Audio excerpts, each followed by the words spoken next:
बहुत समय पहले की बात है जब देवलोक में अमृता का आनंद अपने चरम पर था। चारों ओर स्वर्णिम प्रकाश फैलता था, बादलों के बीच बने देव और हर दिशा में बस शांति, सौंदर्य और दिव्यता का साम्राज्य था। इस दिव्य संसार के बीच एक नाम सबसे अलग चमकता था, देवताओं के महान शिल्पकार विश्वकर्मा, जिनके हाथों से एक कल्पना और कौशल का चमत्कार था। लेकिन इतनी भव्यता और सृजन के बीच उनके हृदय में एक खालीपन था, एक ऐसा सन्नाटा जिसे कोई भी रचना भर नहीं पा रही थी।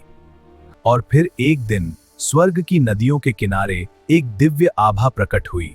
वो थी घृताची, स्वर्ग की सबसे मोहक अप्सराओं में से एक थी। उनकी देह से निकलती थी घी जैसी चमक, उनकी आंखें जैसे अमृत की बूंदें और मुस्कान जैसे चांदनी की कोमल किरणें। जब वो इंद्र के दरबार में नृत्य करती तो पूरा देवलोक मंत्रमुग्ध हो जाता है। लेकिन उस दिन जब घृताची की नजर विश्वकर्मा पर पड़ी तो उनके हृदय में एक अनजानी हलचल उठी, एक ऐसा आकर्षण जो शब्दों में बयां नहीं किया जा सकता। हे देवशिल्पी, आप पूरी सृष्टि को सजाते हैं पर अपने हृदय को क्यों खाली रखते हैं?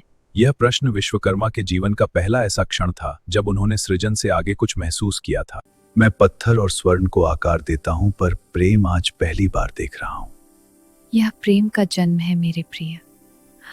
धीरे धीरे उनका मिलन गहराता गया। विश्वकर्मा रचते और घृताची उसमें प्राण भरती, फूलों की मालाएं, चांद जैसे आभूषण और ऐसे संगीत यंत्र जिनकी ध्वनि में प्रेम बसता था। इस दिव्य प्रेम से जन्म हुआ एक सुंदर पुत्री का चित्रांगदा, जिसमें कला, सौंदर्य और दिव्यता का अद्भुत संगम था।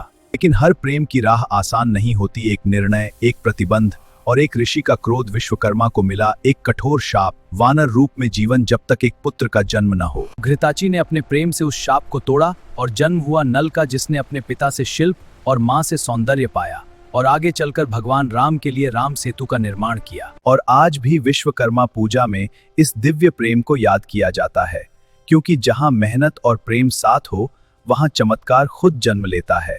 यह कथा हमें सिखाती है, जहां प्रेम और सृजन मिलते हैं वहां असंभव भी संभव हो जाता है। अगर आपको ऐसी पौराणिक कहानियां पसंद है तो चैनल को लाइक और सब्सक्राइब करें और बेल आइकन दबाना ना भूलें, ताकि आपको नए वीडियो के लिंक मिलते रहें।